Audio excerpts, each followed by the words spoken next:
الغدا فين يا هانم؟ الغدا فين يا هانم؟ ما انا جايه اهو، ما انا جايه اهو بالغدا.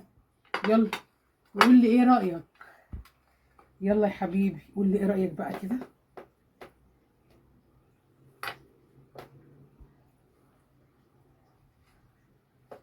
ايه طعمها ايه؟ الاكل سخن. ايه في ايه؟ الاكل سخن. اصبري ناقصه شويه. بشاميل يعني ولا ناقصه لا إيه؟ اصبري شويه بس. طب شوف الفراخ.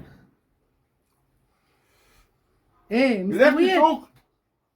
مستويه؟ اه مستويه. انا اكلت لسه عشان اشوف مستويه ولا مش مستويه. ايه رايك في الصوص اللي انا حطاه؟ اصبري الاكل سخن سخن. والصوص اللي انا حطاه ايه ماله؟ في ايه؟ ماله ايه؟ ما ترد قول لي ايه رايك. بقول لك الاكل سخن. قول لي ايه رايك في الاكل، قول لي ايه رايك. بقول لك سخن. ده انت دقت اهو في بقك اهو، ما هو امال في بقك ده ايه؟ بقك ده ايه؟ استطعمت ولا ما استطعمتش؟ اه بشاميل قليل؟ يا شيخ الاكل سخن. في ايه؟ في ايه انت؟ البشاميل قليل ولا حلو؟ عامله 3 كيلو لبن في الصينيه. في ايه؟ ايه تعصيقة اللحمه حلوه؟ بقول لك ايه، وقفي وقفي، انت مزوداها قوي قوي قوي.